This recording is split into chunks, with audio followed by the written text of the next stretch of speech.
What's up everybody, I'm Jesse, or some of y'all may know me as GameOverJesse, and here with me is our special guest, Orion. Orion, tell the people who you are and why they should love you. I'm Orion Powell. I sing in a band called City of Ashes, and I got to know Jesse a couple of years back doing a Zelda live-action movie.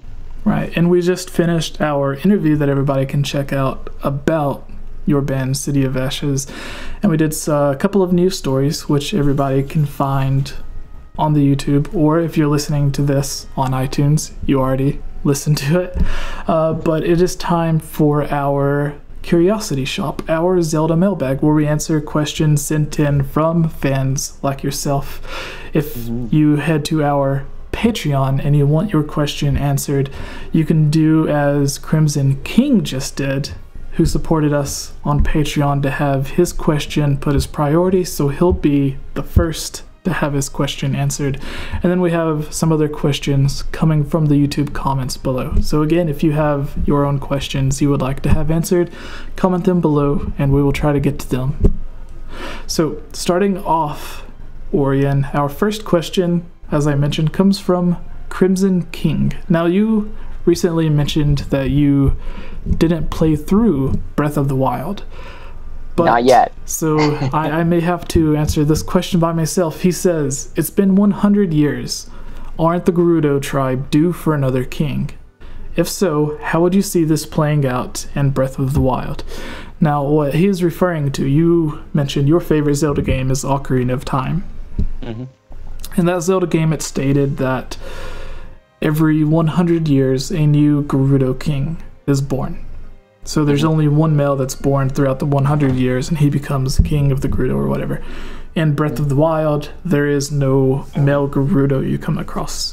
Spoilers, Ganondorf or any other male Gerudo aren't in the game.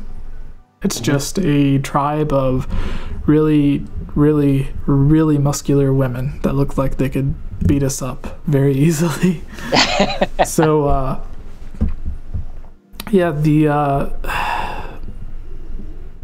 there really isn't an answer for this. This is one of those things that the game doesn't really allude to. There's not really any information to it, but with the Gerudo in Breath of the Wild, there is just the tribe of women. There aren't any males around, and there's no clue as to why. It's just every now and then you will see the Gerudo, as this is a more modern game, as opposed to Ocarina of Time, where the Zora were in Zora's domain, the Gorons were in the Death Mountain, the Gerudo were in Gerudo Village. Like, no, you didn't really see any races outside of their location or their own little kingdom.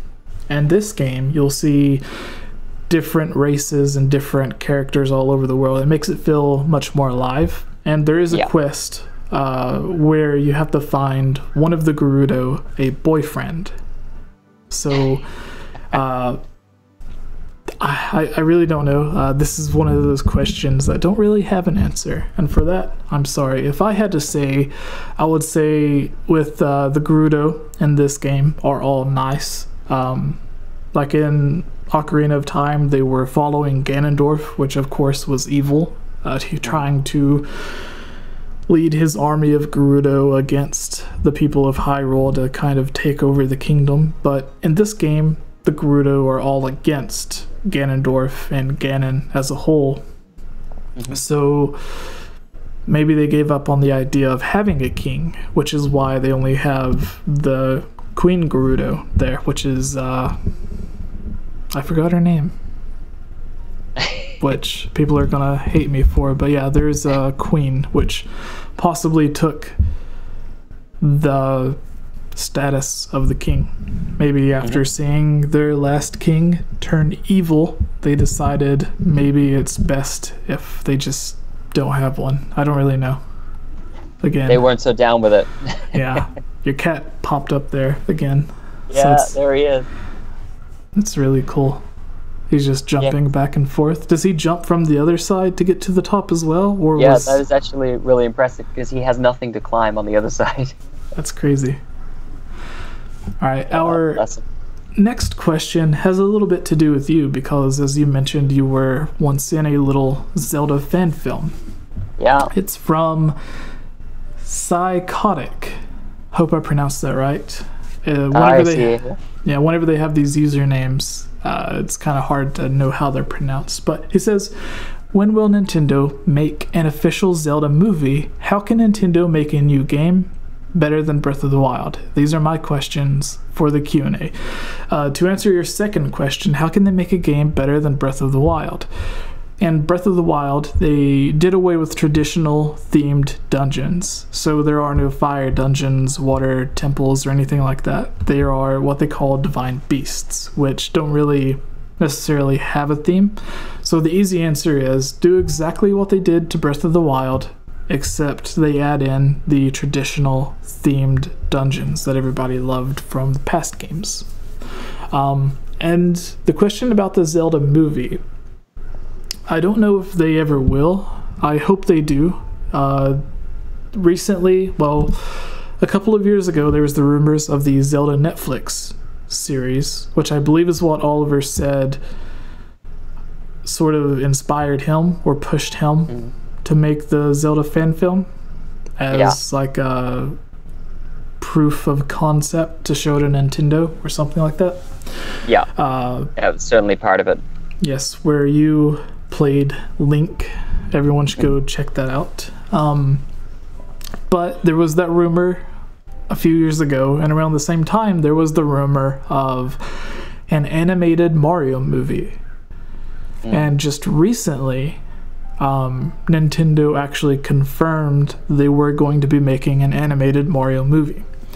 So since that rumor turned out to be true, it's possible the rumor of the Netflix series turns out to be true as well, since they came around the same time. Or even if it wasn't true, if the Mario movie does well enough, I'm sure it would be enough to convince Nintendo to make a movie of one of their other famous properties. And I think it would be much more likely to see a Zelda film than it would be to see like a Metroid or Star Fox movie, because I think more people are familiar with Zelda than the others. A lot of people think that if they did make a Zelda movie, it would end up like the Super Mario Bros. Movie that came out in the early 90s, maybe? Was it the late 80s?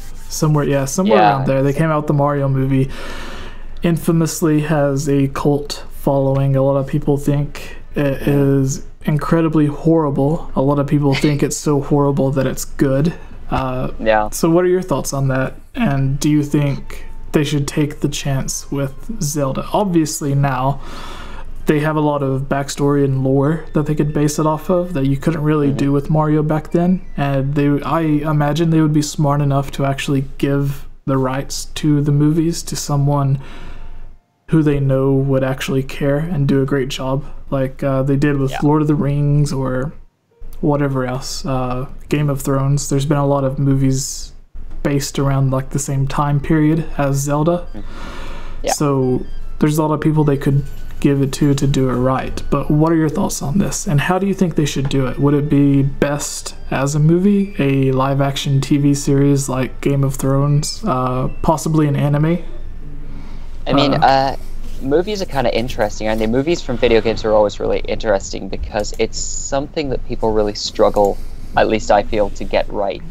And there's a lot of debate about why that is.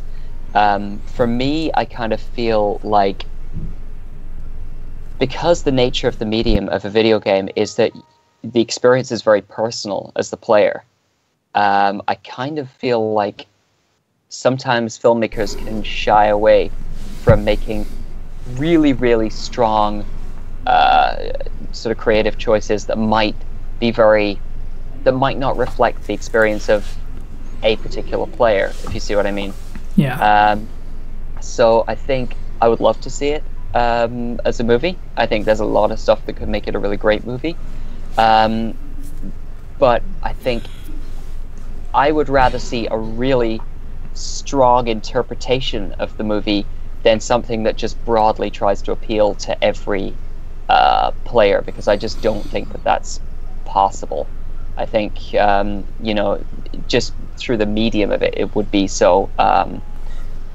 It's such a personal thing to play a video game. Having said that, I really like what you were saying there about the idea of having a Game of Thrones style thing, because you could have your character go on, you know, all these little tangents, and certainly in the Zelda universe, that's something that could play quite interestingly into a broader sort of super plot, if you see what I mean. Yeah. So that would be interesting to me. The thing with the movie for me is, typically in a Zelda game, there are multiple dungeons.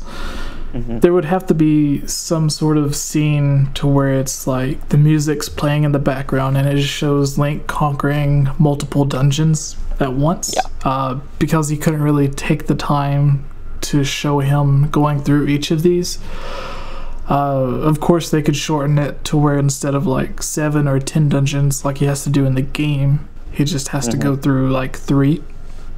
And so even then, you might need sort of Lord of the Rings style, as you mentioned, separation out over movies, depending how much they wanted to make of that sort of element.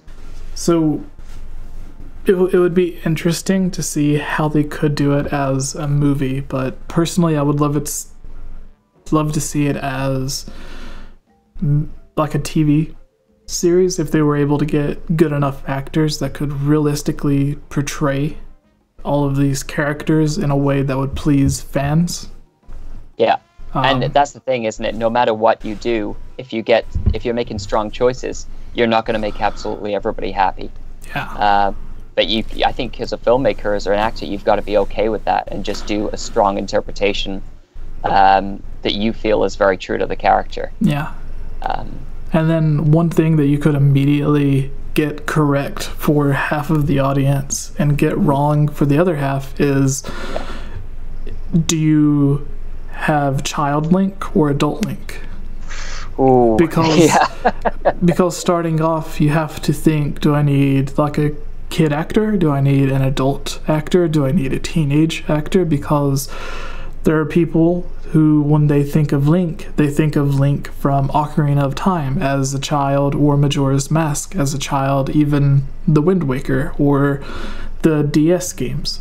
But then there are people that think of Link as an adult from Ocarina of Time. They think of adult Link from Twilight Princess, Skyward Sword, the new Breath of the Wild. So there's already, you have to figure out which do I get. It's tough, and if you don't extend it, I mean, I suppose you could go with this kind of Star Wars-y model where they had young Anakin going into another movie where he'd grown up some. That would be interesting. But it's enormously problematic. There's a lot of different elements, and this is the thing. I mean, who was asking the question just here? Psychotic. Yeah. You can almost guarantee that some of those choices they're going to have to make as you know, in the creative sphere, you might not like, and that's very difficult to think. How do you line those up for everybody, and how do you sort of try and keep the majority happy? It's a tough thing to do. Is this a thought that you had to go through your head when you played Link? This is why I like the question, because you actually have experience with this. Yeah, I mean, because ours was a short, we were very limited in what we had the capacity to show. So for me, it was about trying to go with sort of fairly realistic interpretation. Our interpretation was, we decided not to have Link speak because of exactly this problem. Yeah. Because how do you make him sound without upsetting somebody? And I know that's a whole other debate that comes into the sort of film side of things. So we used Navi as kind of this third person in the conversation to sort of help voice his thoughts, is how we tried to get around it. And I'd actually be really interested to see what people here think of that, and who likes it and who doesn't, you know. Yeah. And have you ever heard anything from Oliver about doing more of that, continuing it, or has he moved on to other projects? We have talked about it. I mean, it's we just haven't settled on you know, the way that we would like to extend that yet. So hey, if anybody has an idea and they want to throw it on and say what they'd like to see, I know we'd be happy to hear it. Yeah, it's kind of weird. His one message to Zelda Universe, I think I was writing for them, and I just happened to be the one running the Facebook page that day. So like, yeah, it's weird. Like if I wouldn't have seen that message, there would have been like none of this. There wouldn't have been like the prior podcasts. I would have likely never heard of City of Ashes. It's crazy. Yeah. So thank you, Oliver. Giving a thumbs up to the camera. All right, so moving on to the next question. We have a few more here, so we can't stay too long on them. See, Highly Alex says Nintendo should definitely release more DLC for Breath of the Wild, but I want to see the next Zelda game soon. What year do you think it will be out? So traditionally, Nintendo has the two separate Zelda teams, one that works on like the 3DS type games and one that works on the big home console games. So there's the team that worked on Skyward Sword, Twilight Princess, Breath of the Wild, but there's also the team that works on A Link Between Worlds, Phantom Hourglass, Spirit Tracks, games like that. It's been a few years since a handheld game released, so we could hear something about the next Zelda game potentially releasing next year. But as for the next big Zelda game, I don't think we'll be seeing that for at least 3 or 4 years. And as we talked about a few times on here, they don't really release like the big Zelda games but every like 5 or 6 years. So if you're expecting a smaller Zelda game, I would say next year, possibly the year after. Or if it's a bigger Zelda game, then like 2022 or something. I don't really know. It's, you'll be waiting a while, I think. Yeah. Alright, so I guess moving on to the next one. We had one that I skipped. Said, for the next Zelda game, where would you like to see it be on the timeline? The videos on this channel are funded by supporters on Patreon like you. If you're a fan of this channel and would like to join on videos, receive shoutouts, watch videos early, have your questions answered, or have your topic discussed on our podcast, please consider supporting on Patreon for these and many other rewards for just $1. Shoutouts for this video includes Link Use the Triforce, Rusty Caulfield, Lovable Christie, Give Time 15, Shadow to Us, Robbie Morgan, and Lunarium. I want to thank all of you for everything you have done to help support this channel.